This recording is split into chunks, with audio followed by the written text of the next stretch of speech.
Hello students, कैसे हैं आप सब। आशा करती हूँ आप सभी अच्छे होंगे। मैं आरती आप सभी का अपने परिवार फिजिक्स गुरु में हार्दिक स्वागत करती हूँ, जिस पर हम ग्रेजुएशन के लिए फिजिक्स और केमिस्ट्री पढ़ते हैं। और आज की हमारी क्लास है बीएससी सेकेंड ईयर के लिए, जिसमें हम पढ़ रहे हैं हमारी इनऑर्गेनिक केमिस्ट्री, और ये है हमारी यूनिट 2। और इसमें लास्ट टर्न पे मैं आपको बता दूं, लास्ट टर्न पे हमने इसमें क्या पढ़ा था। लास्ट टर्न पे हमने इसमें 2 टॉपिक्स कंप्लीट किए थे। कौन कौन से? एक तो हमने टॉपिक किया था एप्लीकेशन ऑफ कोऑर्डिनेशन नंबर, जिसमें हमने क्या पढ़ी थी, ज्योमेट्री, कि किस कोऑर्डिनेशन नंबर के लिए ज्योमेट्री हमारी कैसी होती है। और सेकंड क्या पढ़ा था हमने, ऑक्सीडेशन नंबर, की हम कॉम्प्लेक्स में सेंट्रल मेटल की ऑक्सीडेशन नंबर कैसे फाइंड करते हैं। आई होप आप सभी को वो दोनों टॉपिक क्लियर हो गए हो। और आज हम नया टॉपिक लेकर आए हैं, वो है हमारा इफेक्टिव एटॉमिक नंबर रूल, या जिसे आप बोलते हो EAN रूल। अब आज का तो टॉपिक हो गया, इससे पहले आप एक चीज देख लीजिए, आप टेलीग्राम चैनल ज्वाइन कर लीजिए। टेलीग्राम चैनल ज्वाइन करने से क्या होगा, आपकी डेली क्लासेस मिस नहीं होंगी, और आपकी क्लास मिस नहीं होंगी, आप रेगुलर क्लास में प्रेजेंट होंगे और आपके टॉपिक्स ज़्यादा क्लियर होंगे। पीछे वाला टॉपिक क्लियर होगा आपका, तभी आप आगे अच्छे से समझ पाओगे। और अगर आप इंस्टाग्राम पर हैं तो आप हमें इंस्टाग्राम पर भी फॉलो कर सकते हैं। इंस्टाग्राम आईडी है हमारी physics_guru_India। और टेलीग्राम चैनल ज्वाइन करने के लिए आपको सबसे पहले प्ले स्टोर से टेलीग्राम इंस्टॉल करना होगा, उस पर आईडी बनाइएगा और सर्च कीजिएगा फिजिक्स गुरु इंडिया, और वहां से आप ज्वाइन हो सकते हैं। तो चलिए अब हमारी क्लास की तरफ चलते हैं। और आज का हमारा टॉपिक अभी मैंने बताया क्या है, EAN rule.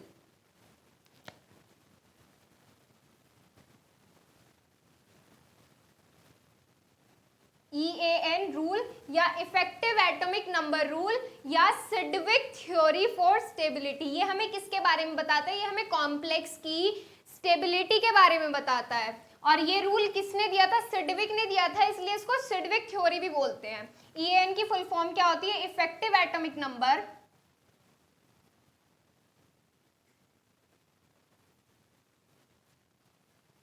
Effective atomic number rule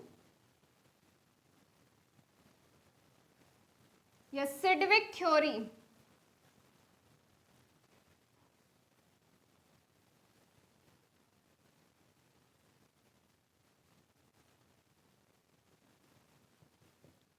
तो ये हो गया आज का हमारा टॉपिक। अब इसमें बात करें ये हमारा होता क्या है।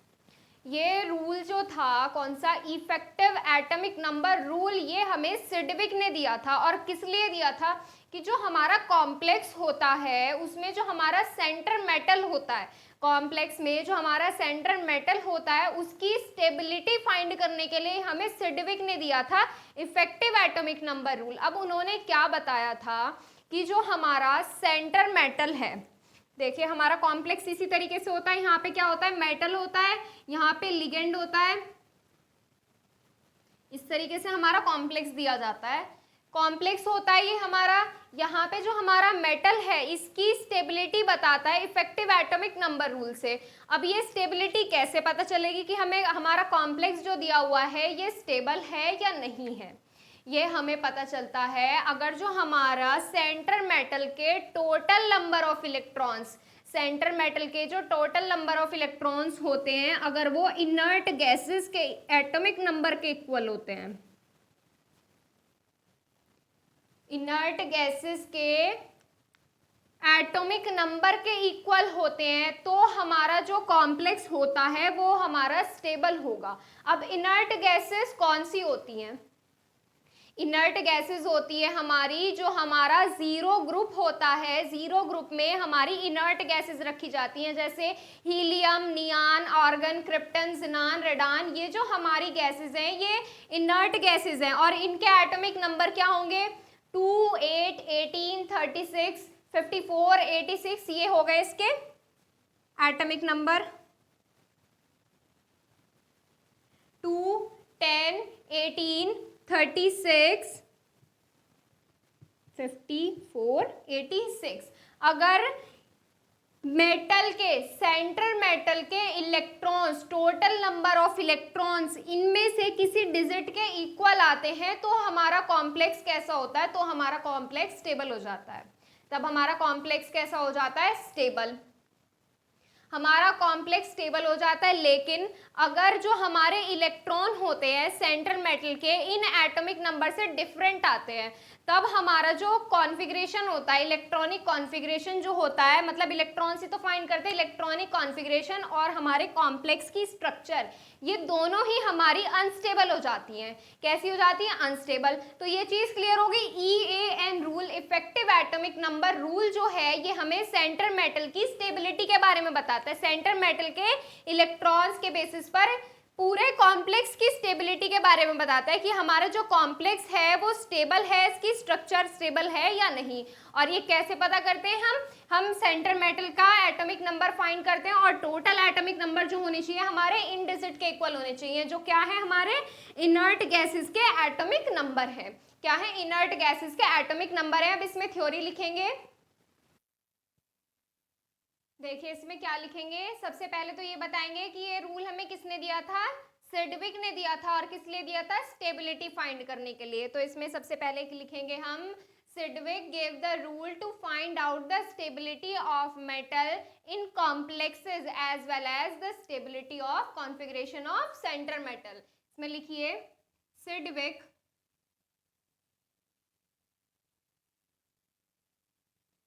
एक साइंटिस्ट थे। Sidgwick gave the rule, कौन सा rule? EAN rule, to find out the stability, to find out the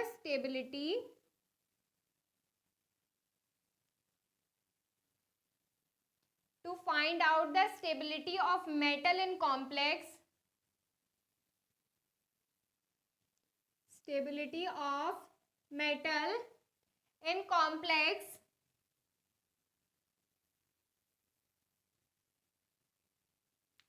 as well as the electronic configuration, the configuration of central atom, as well as the configuration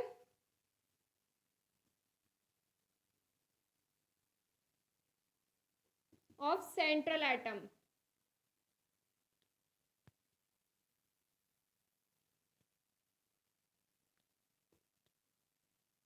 ये बता दिया उन्होंने कि Sidgwick ने जो ये रूल दिया था, ये किसके लिए दिया था? कि हमारे जो कॉम्प्लेक्स होता है, कॉम्प्लेक्स में मेटल की स्टेबिलिटी और सेंट्रल एटम के कॉन्फ़िगरेशन के बारे में इंफॉर्मेशन प्रोवाइड कराता है। और अब ये कैसे फाइंड करते हैं, अब हम इसमें आगे लिखेंगे, if the total number of electrons on centre metal will be equal to the atomic number of any inert gas. अगर हमारे total number of electron centre metal पे, जो हमारे total number of electron equal आ जाते हैं किसके?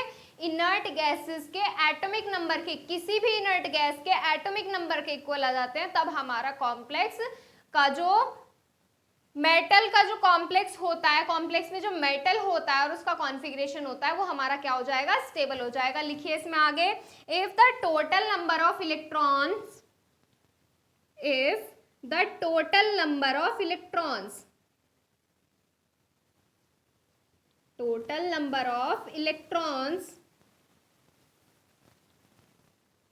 on centre metal, कौन से मेटल पे होगा? सेंटर मेटल पर,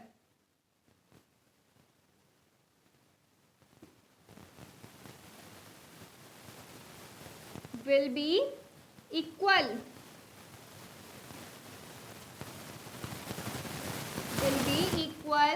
to the atomic number of any inert gas, will be equal to the atomic number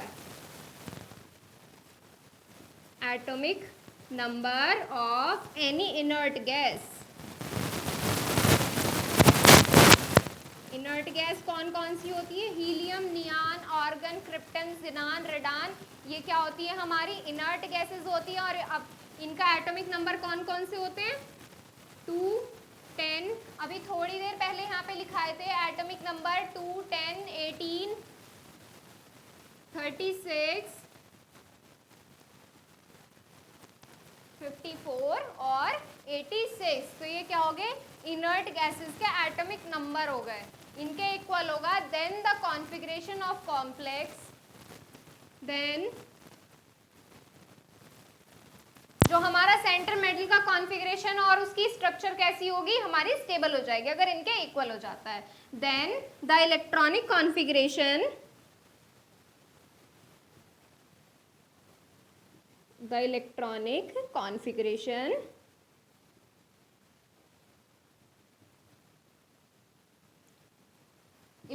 configuration of metal as well as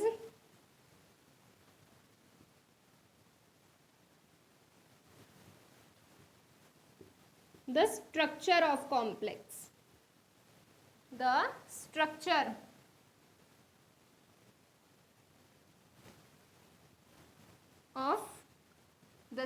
of complex has been stabilized. Structure of complex has been stabilized. अब ये तो बात हो गई कि हमारे complex का metal का इलेक्ट्रॉनिक कॉन्फ़िगरेशन और कॉम्प्लेक्स की स्ट्रक्चर हमारी स्टेबल कैसे होगी अगर ये इन डिजिट्स के इक्वल आ जाते हैं टोटल नंबर ऑफ इलेक्ट्रॉन्स। अब अगर बात करते हैं अगर इन डिजिट्स के इक्वल नहीं आते तब क्या होता है, अगर हमारा सेंटर मेटल पे टोटल नंबर ऑफ इलेक्ट्रॉन्स जो है इनर्ट गैसेस के एटॉमिक नंबर के इक्वल नहीं आते हैं, तब सिंपल सी चीज है, क्या चीज है सिंपल सी, तब हमारा ना तो इलेक्ट्रॉनिक कॉन्फ़िगरेशन और ना ही स्ट्रक्चर, दोनों में से कोई भी स्टेबल नहीं होगा हमारा, क्योंकि ये इसके इक्वल ही नहीं आएंगे।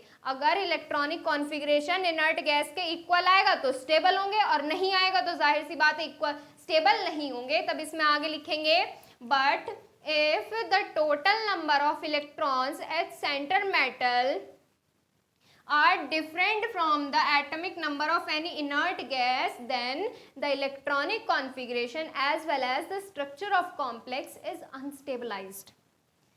इसमें लिखिए आगे, but if the total number of electrons on centre metal की तो बात कर रहे हैं हम, on central metal, then if the total number of electrons on centre metal is different, क्या हो, डिफरेंट हो,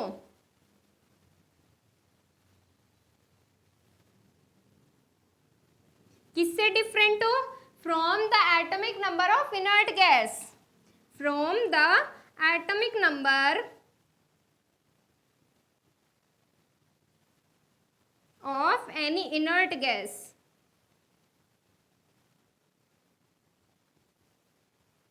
इनर्ट गैसेस के एटॉमिक नंबर कौन से हैं, ये रहे हमारे, इन डिजिट्स को बिल्कुल याद कर लीजिए, 2, 10, 18, 36, 54, 86, इन डिजिट्स को बिल्कुल दिमाग में रख लीजिए।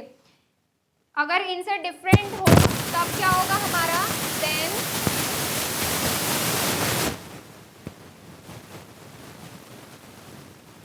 then the configuration, then the electronic configuration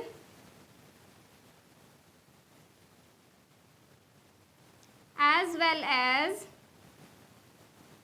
then the electronic configuration as well as the structure of complex,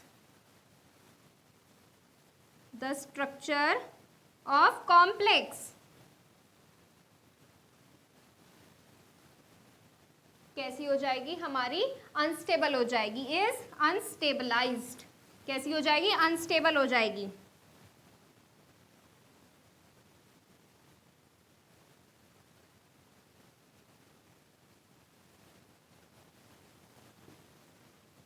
तो ये तो हमने लिख ली थ्योरी।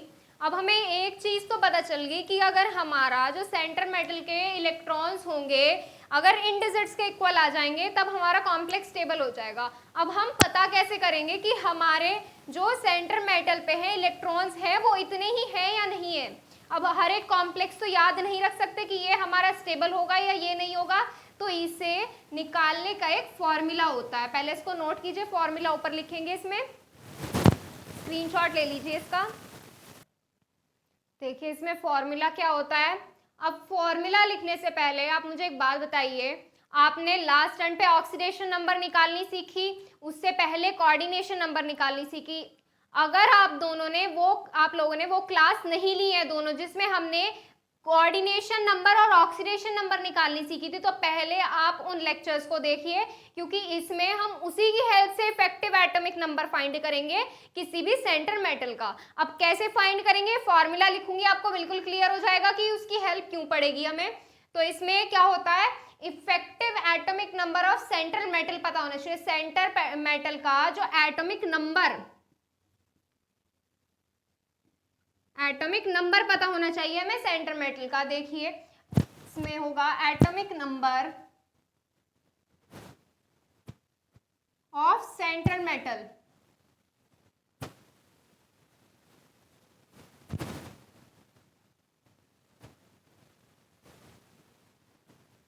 हमें एटॉमिक नंबर पता होना चाहिए, फिर हम उसमें से माइनस करते हैं ऑक्सीडेशन नंबर।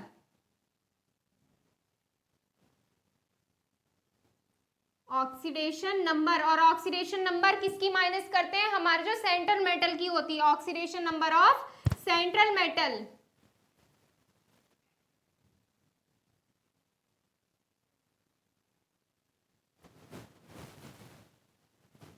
और फिर ऐड करते हैं 2 into coordination number, 2 into coordination number.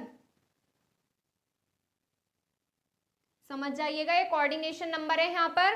तो यहां से देखिए ऑक्सीडेशन नंबर, अगर आपने लास्ट वाली क्लास नहीं देखी तो उसे देख लीजिए, उसे समझ लीजिए, तभी ये टॉपिक क्लियर होगा, अदरवाइज ये टॉपिक बिल्कुल क्लियर नहीं होगा। हमें क्या चाहिए, हमें 3 चीजों की जरूरत है। पहली, जो हमारा एटॉमिक नंबर पता होना चाहिए हमें मेटल का, कि एटॉमिक नंबर कौन सा होता है। ऑक्सीडेशन नंबर निकालनी आनी चाहिए, जो हमारे सेंटर मेटल की ऑक्सीडेशन नंबर निकालनी आनी चाहिए। हमने लास्ट क्लास में ऑक्सीडेशन नंबर निकालनी सिखाई है आपको, जिसमें हम क्या करते हैं, जो सेंट्रल मेटल होता है उसको x मान लेते हैं और बाकी की कोऑर्डिनेशन नंबर करके उनका एल्जेब्रिक सम कर देते हैं। और किसके इक्वल रखते हैं, अगर न्यूट्रल होता है तो 0 के इक्वल रखते हैं, और अगर चार्ज होता है तो चार्ज की क्वांटिटी के इक्वल रखते हैं। ये चीज क्लियर हो गई। और कोऑर्डिनेशन नंबर भी हमने इसमें निकालनी सीखी थी। तो इसमें कोऑर्डिनेशन नंबर कैसे निकालते थे हम, कि number of ligand into the density of ligand. हमें लिगेंड की डेंसिटी पता होनी चाहिए और उसके कोऑर्डिनेशन नंबर। तो ये जो हमारे आगे के जितने भी टॉपिक है ना, ये पीछे की छोटी छोटी चीजों से लिंक्ड है। अगर आप उन चीजों को स्किप कर दोगे तो आपको आगे की चीजें बिल्कुल क्लियर नहीं होने वाली है। तो अब इसको देखिए, इसको कैसे निकालेंगे हम। ये हमारा इसका फॉर्मूला हो गया।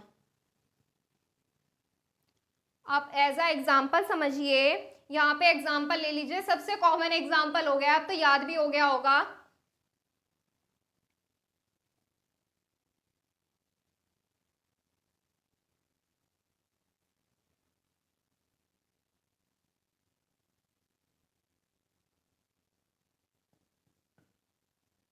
K4FeCN6, ये है हमारा एग्जाम्पल। अब इसमें सबको पता होना चाहिए ये चीज, सेंट्रल मेटल कौन सा है इसमें, सेंट्रल मेटल कौन सा है इसमें, जल्दी से बताइए। सेंट्रल मेटल है इसमें हमारा Fe, और लिगेंड कौन सा है हमारा Cn। क्या है, लिगेंड है Cn। अब इसमें क्या करेंगे, सबसे पहले तो Fe का एटॉमिक नंबर फाइंड करेंगे। Fe का एटॉमिक नंबर कितना होता है, Fe का 26 होता है। Atomic number of Fe, Fe का एटॉमिक नंबर कितना होता है, 26। और अब क्या करेंगे, एटॉमिक नंबर लिख लिया हमने। सेकंड क्या है हमारा, सेकंड हमें इसमें पता होनी चाहिए oxidation number of central metal, यानी कि Fe की ऑक्सीडेशन नंबर। अब इसमें लिखेंगे ऑक्सीडेशन नंबर ऑफ Fe। पहले इसको समझ लीजिए, बाद में नोट कीजिएगा इन्हें। ऑक्सीडेशन नंबर ऑफ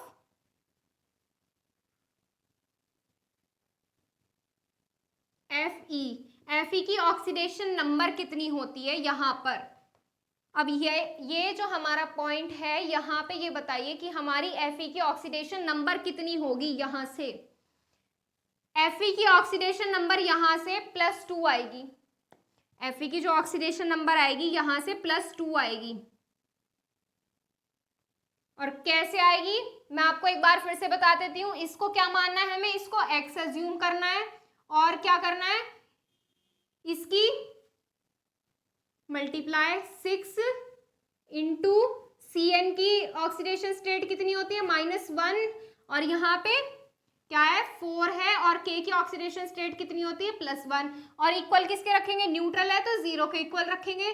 तो यहाँ से कितनी हो जाएगी 4 + x - 6 = 0, x = +2। सॉल्व करेंगे यही आएगा। तो ऑक्सीडेशन नंबर कितना हो गया Fe का +2 हो गया ऑक्सीडेशन नंबर। और अब क्या फाइंड करेंगे, और हमें तीसरी और लास्ट चीज चाहिए कोऑर्डिनेशन नंबर, कि हमारा जो कोऑर्डिनेशन नंबर होगा वो कितना होगा। अब कोऑर्डिनेशन नंबर निकालने के लिए हमें एक ही चीज पता होनी चाहिए कि हमारा जो लिगेंड है वो कैसा लिगेंड है, हमारा मोनोडेंटेट लिगेंड है, बाइडेंटेट लिगेंड है या पॉलीडेंटेट लिगेंड है। हमें लिगेंड की डेंटिसिटी पता होनी चाहिए। जो हमारा Cn है, Cn हमारा मोनोडेंटेट लिगेंड होता है, यानी कि उसकी डेंटिसिटी कितनी होती है 1। अब इसमें क्या लिखेंगे, कोऑर्डिनेशन नंबर,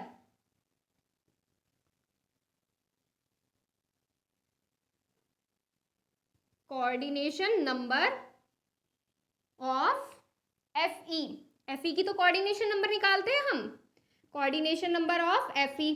लिगेंड देखिए कितने लिगेंड है, 6 लिगेंड्स हैं और Cn कैसा है, मोनोडेंटेट लिगेंड है, तो 6 × 1 कोऑर्डिनेशन नंबर कितनी हो जाएगी 6 हो जाएगी। अब हमें तीनों चीजें हमने फाइंड कर ली, एटॉमिक नंबर निकाल लिया, ऑक्सीडेशन नंबर निकाल लिया, कोऑर्डिनेशन नंबर निकाल लिया। अब क्या कर देंगे हम, फॉर्मूले में पुट कर देंगे, ये तो सबसे इजी है। En = वैल्यू पुट कीजिए, एटॉमिक नंबर कितना है 26, क्या करना है माइनस करना है, किसको माइनस करना है, ऑक्सीडेशन नंबर, ऑक्सीडेशन नंबर कितनी है 2, फिर क्या करना है ऐड करना है, ऐड किसको करना है 2 × कोऑर्डिनेशन नंबर 6। सॉल्व कीजिए, इसको सॉल्व कीजिए और बताइए क्या आ रहा है इसका आंसर, इसको फटाफट से सॉल्व करके बताइए।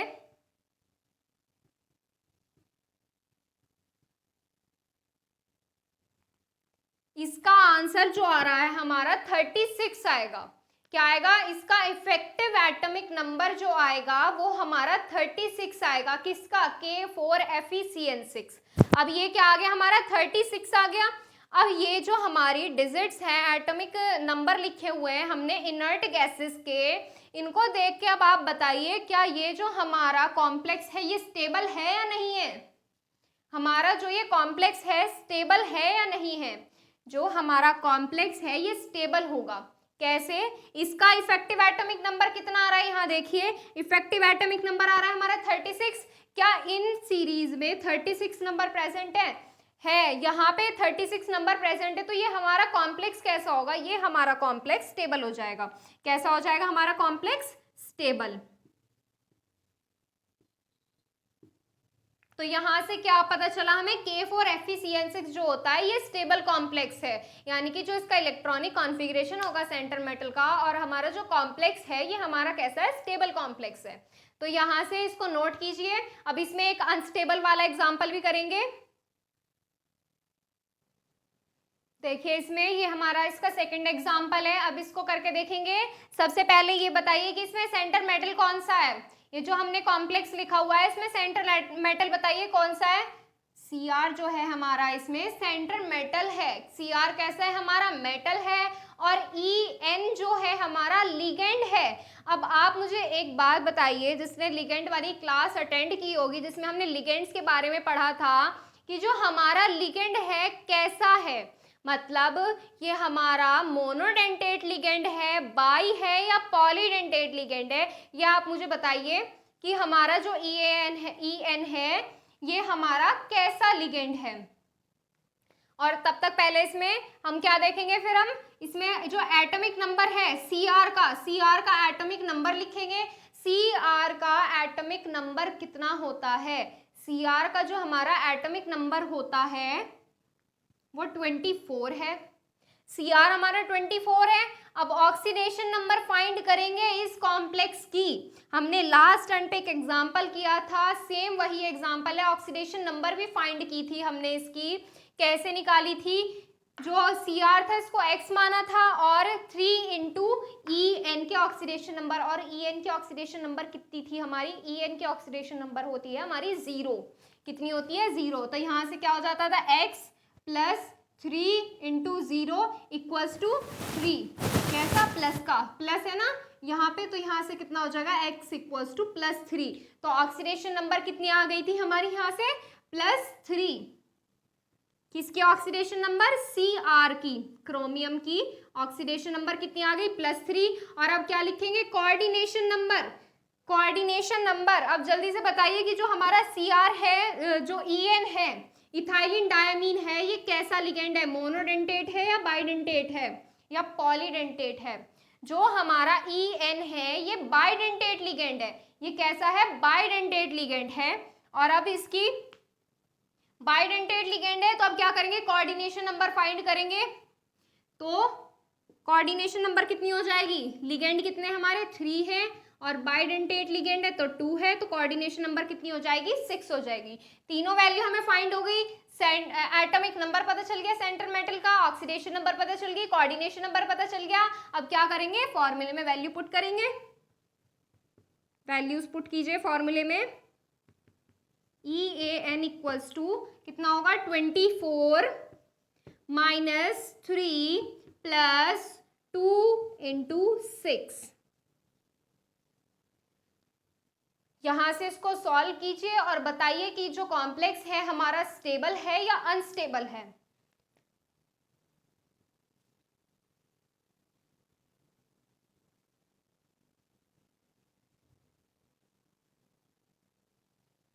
यहाँ से जो अब हम इसकी वैल्यू निकालेंगे, EAN वैल्यू जब हम इसकी फाइंड करेंगे तो हमारी आएगी यहाँ से 33।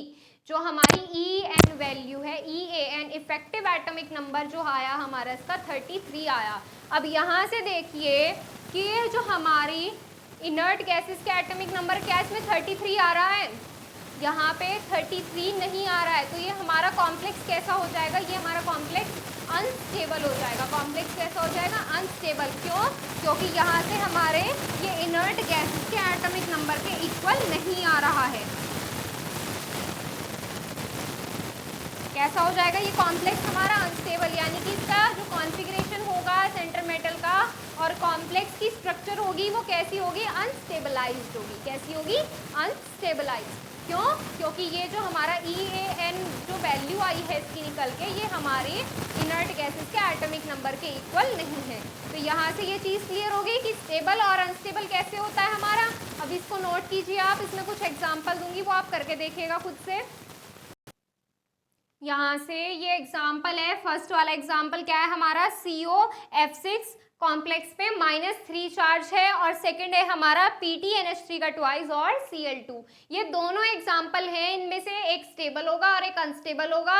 इनको सॉल्व कीजिए और सॉल्व करके कमेंट में आंसर लिखिए इनके कि हमारा कौन सा कॉम्प्लेक्स स्टेबल है और कौन सा कॉम्प्लेक्स हमारा अनस्टेबल है। अगर आपको कोई भी डाउट है तो आप हमसे कोई भी डाउट क्लियर कर सकते हैं, हेजिटेट होने वाली कोई भी बात नहीं है। आपके डाउट्स जो हैं आप कमेंट कर दीजिए और हम आपके डाउट्स को जितने भी हैं सबको एक साथ कलेक्ट करके एक डाउट सेशन रख लेंगे और उसमें आपकी सारी चीज़ें क्लियर हो जाएंगी। तो आज हमने क्या पढ़ा, EAN रूल। आज के लिए बस इतना ही, कल इसमें पढ़ेंगे हम नेक्स्ट टॉपिक, और वो टॉपिक क्या होगा ये कल ही पता चलेगा। तो आज के लिए बस इतना ही, इसको नोट कीजिए और करके देखिए। अगर आपको कुछ भी डाउट है तो आप हमसे क्लियर कर सकते हैं। और आज के लिए बस इतना ही, मिलते हैं हमारी नेक्स्ट क्लास में एक नए टॉपिक के साथ। Thank you so much.